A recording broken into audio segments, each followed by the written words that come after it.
وحدہ والصلاة والسلام على من لا نبي بعده أما بعد فأعوذ بالله من الشيطان الرجيم بسم الله الرحمن الرحيم وما محمد إلا رسول قد خلت من قبله الرسل عن أنس بن مالك رضي الله تعالى عنه قال قال رسول الله صلى الله عليه وسلم لا يؤمن أحدكم حتى أكون أحب إليه من والده وولده والناس أجمعين. رواه الإمام الهمام البخاري في صحيحه. صدق الله العظيم وبلغنا رسوله النبي الأمي الكريم ونحن على ذلك لمن الشاهدين والشاكرين والحمد لله رب العالمين. جا زندگی مدینہ سے جھونکے ہوا کے لا، شاید کہ حضور خفا ہے منا کے لا. کچھ ہم بھی اپنا چہرہ باطن سنوار لیں، ابو بکر سے وہ آئین عشق و وفا کے لا. دنیا مسلمہ پر بہت ہی تنگ ہو گئی، فاروق اعظم کے دور کے وہ نقشے اٹھا کے لا. جن سے گناہ نے ہمیں محروم کر دیا، عثمان کی ذات کے وہ زاویے شرم و حیا کے لا. مغرب کی گلیوں میں مارا مارا نہ پھر اے گدائے علم، جا اور دروازہ علم سے خیرات جا کے لا. معزز دوستو، آج 26 ستمبر 2020 ہے اور ملک پاکستان کی ایک مشہور اور معروف سرزمین بفا ضلع ہزارہ میں آپ کی خدمت میں سالانہ سیرت النبی صلی اللہ علیہ وسلم کانفرنس سے مخاطب ہوں. میرے دوستو، میں اپنے لیے باعث عقیدت، باعث فخر سمجھتا ہوں کہ مجاہد ملت، مجاہد ختم نبوت حضرت مولانا غلام غوث ہزاروی رحمۃ اللہ تعالیٰ علیہ کے شہر میں مجھے آپ سے خطاب کرنے کا موقع مل رہا ہے. میں کئی بار یہاں آیا، گفتگو بھی کئی بار ہوئی ہے، لیکن اس طرح یوں کھلے گراؤنڈ میں یہ زندگی میں پہلی بار موقع مل رہا ہے. میں بفا سے کبھی گزروں، میرے قدم رک جاتے ہیں جب تک حضرت کی مرکز پر بندہ فاتحہ نہ پڑھ لے. آج بھی ہم نے فاتحہ پڑھی ہے. اللہ رب العزت اس کانفرنس کو بھی قبول فرمائے اور جن حضرات نے اس کا انتظام کیا ان کا انتظام بھی قبول فرمائے. حضرت مولانا قاضی زاہد الحسینی رحمۃ اللہ تعالیٰ علیہ کے فیض سے، جیسے حضرات نے مجھے بتایا ہے، یہ انہی کے معاملات سے یہ معاملہ شروع ہے. حضرت قاضی صاحب سے بھی ہمارا، خصوصاً میرا شہر ڈیرہ اسماعیل خان سے بڑا تعلق ہے. سن 1952 میں ان کی پہلی اپارٹمنٹ ہمارے اسلامیہ کالج میں ہوئی ہے اور وہیں سے پھر یہاں تک ایک سلسلہ ہے. حضرت مولانا قاضی محمد زاہد الحسینی رحمہ اللہ کی رحمت کائنات سیرت النبی پر کتاب ہے اور کتاب لاجواب ہے. حضرت مفتی محمد شفیع رحمہ اللہ مفتی اعظم پاکستان فرماتے ہیں، میں جب بھی سوتا ہوں اپنے سرانے کے قریب اس کتاب کو رکھ کے سوتا ہوں. اللہ پاک نے ایسی فضیلت عطا فرمائی. اللہ ہمیں اپنے اکابر کی قدر کی توفیق عطا فرمائے. معزز دوستو، رسول اللہ صلی اللہ علیہ وآلہ وسلم وجہ مقصود تخلیق کائنات ہے. کائنات کی تخلیق رسول اللہ صلی اللہ علیہ وآلہ وسلم کی وجہ سے ہوئی ہے. دوسرے لفظوں میں اس کائنات کو بنایا، سجایا آمنہ کے در یتیم کے لیے گیا ہے. رسول اللہ صلی اللہ علیہ وسلم کی سیرت کا جلسہ ہم اس لیے نہیں کرتے یا اس لیے نہیں سنتے اور سناتے کہ اس سے کوئی رسول اللہ کی شان میں ہماری طرف سے کوئی اضافہ ہوگا، بلکہ اس کا مطلب صرف ایک ہے، حضور پاک علیہ الصلوۃ والسلام کی شان اقدس کا فیض ہمیں مل جائے، حضور اقدس صلی اللہ علیہ وآلہ وسلم کا فیض ہمیں مل جائے. وہ کہتے ہیں نا، کسی نے مقالہ لکھ کے کہا میں نے رسول اللہ کی شان میں مقالہ لکھا ہے، لیکن یہ نہ سمجھنا میرے مقالے سے حضور پاک کی تعریف بڑی ہے، بلکہ حضور پاک کی تعریف نے میرے مقالے کو 4 چاند لگائے ہیں. ما ان مدحت محمد بمقالتی ولکن مدحت مقالتی بمحمدی. میرے دوستو، حضور پاک صلی اللہ علیہ وآلہ وسلم کی سیرت طیبہ پہ ہمیں غور کریں، حضور پاک علیہ الصلوۃ والسلام کی زندگی مبارک پر غور کریں تو اللہ کے رسول صلی اللہ علیہ وآلہ وسلم کی زندگی ہمیں بہت سی باتیں سمجھاتی، سکھاتی اور ہمیں بتاتی نظر آتی ہے. حضور پاک علیہ الصلوۃ والسلام کی اسلامی زندگی ہے، دینی زندگی ہے، دینی امور پر گفتگو کی جا سکتی ہے۔ رسول اللہ صلی اللہ علیہ وسلم کی خاندانی زندگی ہے، خاندانی طرز و تمدن و تہذیب پر گفتگو کی جا سکتی ہے۔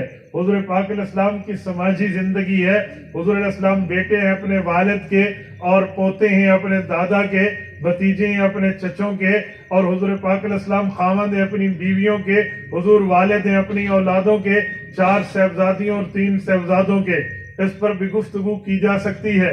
میں آپ پر ملا جلا تاثر سامنے رکھتے ہوئے ایسی بات پیش کر رہا ہوں جس سے ہم علماء کو بھی اور مجمع میں آئے ہوئے عوام بھی ہم فائدہ مند ہوں اور یہاں سے کچھ لے کر اٹھیں۔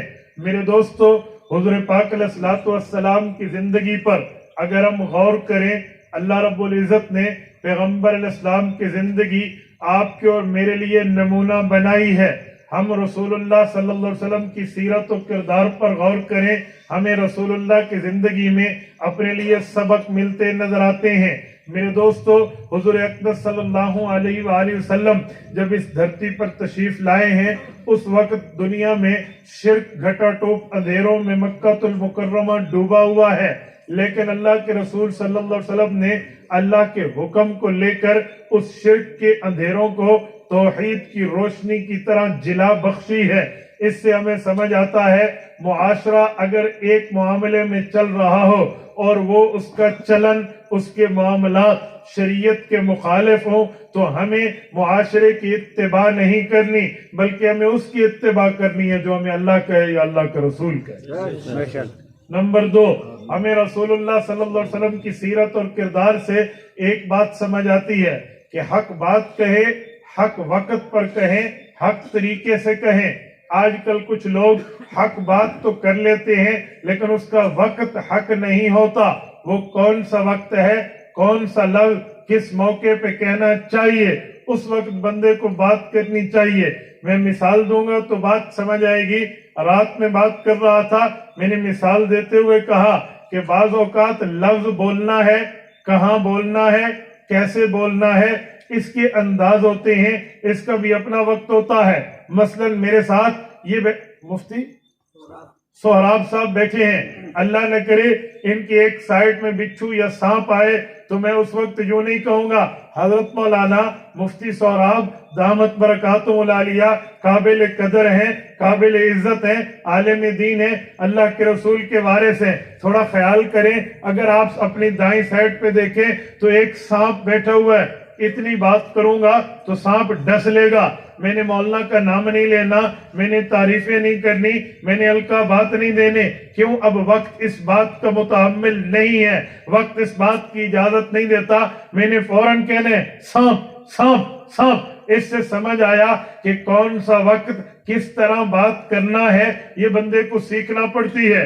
کچھ دنوں پہلے ہمارے موٹر وے پر لاہور میں ایک زیادتی کا واقعہ سامنے آیا ایک خاتون کے ساتھ۔ اللہ پاکستان میں ہماری عزتوں کو بحال فرمائے، اس کو ہر بندے نے کنڈیم کیا، لیکن وہاں کے ایک پولیس آفیسر نے کہا یہ خاتون بغیر محرم کے نکلی ہے، اسے یوں نہیں نکلنا چاہیے تھا۔ بات اس آفیسر کی حق ہے، شریعت کسی خاتون کو لمبے سفر بغیر محرم کی اجازت نہیں دیتی، لیکن وہ وقت حق نہیں تھا، وہ وقت کے مطابق بات نہیں تھی، اسی لیے وہ پراپیگنڈے کی ضد میں آ کے انہوں نے اس پر معذرت پیش کی ہے۔ ہمیں اس سے سمجھ آیا حق بات کہنی ہے، حق وقت پہ کہنی ہے۔ یہ چیز ہمیں حضور پاک کی سیرت پہ ملے گی، رسول اللہ کے کردار میں ملے گی، رسول اللہ کی سیرت طیبہ میں ہمیں ملے گی۔ اللہ کے رسول حق بات کرتے ہیں، عزت اور احترام کے لہجے میں کرتے ہیں، سامنے والے کے معاملے کو دیکھ کے کرتے ہیں۔ میں اس کی مثال سیرت ابن ہشام سے پیش کرنے لگا ہوں۔ مکہ کے لوگوں نے اللہ کے رسول صلی اللہ علیہ وسلم کی زندگی دیکھی ہے، رسول اقدس صلی اللہ علیہ وآلہ وسلم نے بیہیو کس طرح ان کے ساتھ کیا ہے۔ آؤ فاران کی چوٹی کے واقعے کو اٹھاؤ، اللہ کے رسول صلی اللہ علیہ وآلہ وسلم پر آیت اترتی ہے وَأَنذِرْ عَشِيرَتَكَ الْأَقْرَبِينَ، حضور پاک علیہ السلام اس آیت کے بعد اعلانیہ نبوت کے اعلان پہ نکلتے ہیں. فاران کی چوٹی پہ کھڑے ہو کے مکہ کے لوگوں کا سب سے پہلی اپنی ذاتی زندگی بتائی.